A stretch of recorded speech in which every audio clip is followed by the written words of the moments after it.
Good day, everyone, especially to you, sir. My name is Diana Rose L. Sarencio, the last reporter of the topic in the chapter 5, which is table tennis. And today, we will discuss the table tennis glossary. So, these are the topic or words that you must familiarize and understand in order for you to know what is table tennis all about. So, let's start.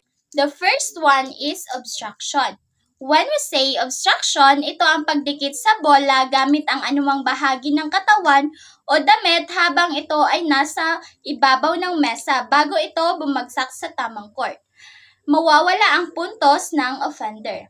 The second one is open position. Ang open position, ito ang striking surface ng paddle ay nakangulob pataas na nagresulta ng backspin sa bola. And then the third one is penalty point. Ang penalty point, ito ang isang points na ibinibigay ng umpire sa isang manlalaro dahil sa paglabag sa mga patakaran ng kanyang kalaban. Ang penalty point ay maaaring ibigay sa pangalawang beses na pagkakamali o maling asal kapag nabigyan na ng babala or yellow card ang manglalaro sa unang paglabag. Sa pangatlong paglabag, 2 penalty points ang makukuha. Sa ikaapat na paglabag, ang manlalaro ay masususpende. The fourth one ay ang penhold. Ang penhold, ito ay isang uri ng style ng pagkakahawak kung saan ang hawakan ng paddle ay hinahawakan sa pagitan ng hinlalaki at hintuturo. Karaniwang ginagamit ito ng mga Asyano na manlalaro. The fifth one ay ang pimples or pips. Ang pimples or pips ay isang uri ng paddle covering, isang sheet ng rubber sa ibabaw ng isang layer ng sponge. Ang mga pimples ay nakaturo palabas kaya't ang mga playing surface ay nagiging pimple. Depende sa haba at tigas ng pimples. Maaaring nakapagbigay ito ng kakaibang uri ng spin sa bola. The number 6 ay ang ping-pong. Ang ping-pong ay isang trademark na pangalan sa original na narehistro noong 1901. Madalas ginagamit bilang kapalit ng table tennis ng publiko. And then the number 7 is playing surface. When we say playing surface, ito ay ang ibabaw na bahagi ng table tennis na nakalagay sa horizontal plane na may 76 cm mula sa sahig. The number 8 is point. When we say point, ito ay isang unit na scoring sa table tennis. And then the number 9 is push. Ang push ay isang backspin shot na karaniwang isinasagawa sa ibabaw ng mesa. And then the number 10 is racket. Racket means tignan ang paddle. And then the number 11 is racket hand.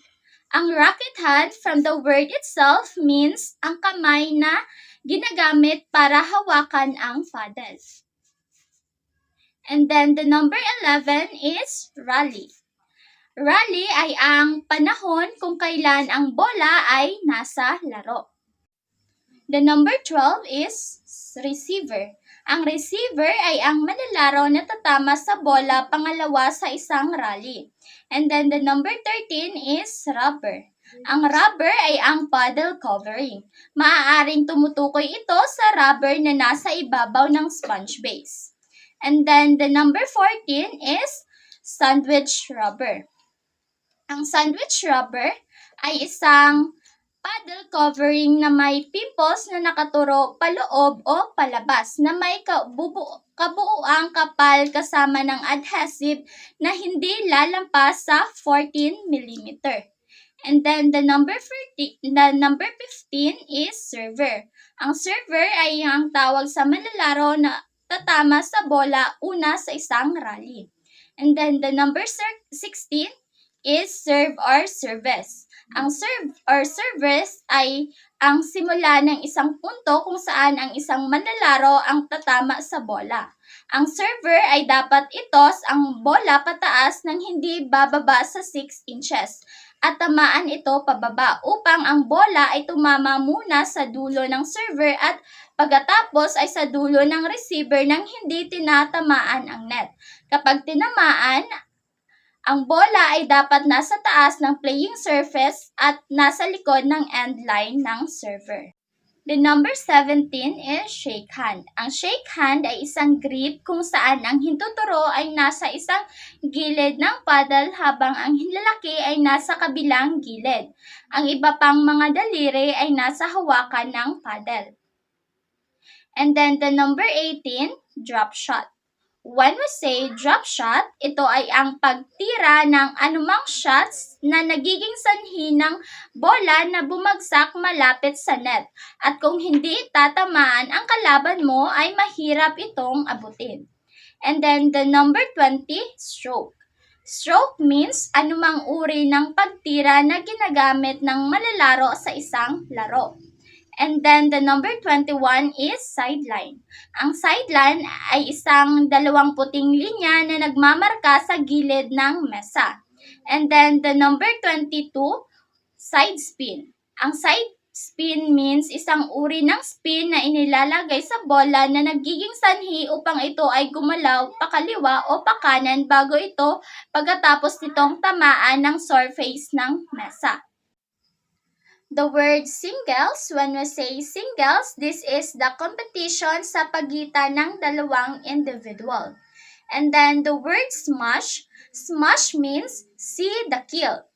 And then the word shot, shot means see the shot.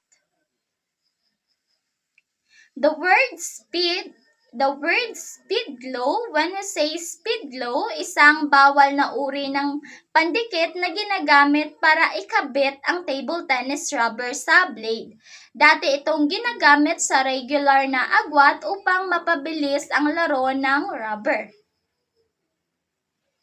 The word spin, spin means ang pag-ikot ng bola. Ang isang manlalaro ay maaaring maglagay ng spin sa bola gamit ang brushing action ng paddle surface. And then the word sponge. Sponge means isang uri ng paddle covering na ginagamit sa sandwich rubbers. Ito ay ginagamit sa ilalim ng sheet ng rubber na may pimples. The word tatap. TATAP stands for Table Tennis Association of the Philippines. Ang pinakamataas na organisasyon para sa table tennis sa Pilipinas. The word third ball attack. Third ball attack means ang stroke na ginagawa ng server pagkatapos ng pagbalik ng serve ng kalaban. Dahil maaaring gamitin ang serve upang maging mahirap para sa kalaban na umatake. Ang third ball ay madalas na unang malakas na attacking stroke sa anumang table tennis rally. And then the word top spin. Ang top spin means isang uri ng spins kung saan ang ibabaw ng bola ay gumagalaw palayo sa manlalaro. And then the word stroke counter. When we say stroke counter, ito ay isang opisyal na nagbibilang ng return stroke kapag ang isang expedite system ay ginagamit. And then the word table. When we say table, ang table ay dapat na 9 na talampakan ang haba at may 5 talampakan ang lapad na may surface na 30 pulgada mula sa sahig.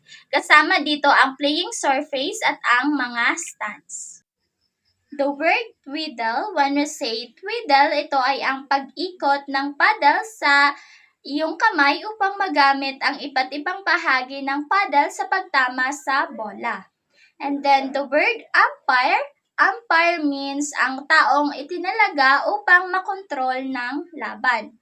And then the word volley, when we say volley, ito ang pagtama sa bola bago ito bumagsak sa iyong bahagi ng mesa. Ang manlalaro na mag-volley ng bola ay karaniwang mawawalan ng puntos. So, that's the end of my discussion. I hope you've learned something on my topic this morning. Thank you for watching and listening. Have a nice day, everyone.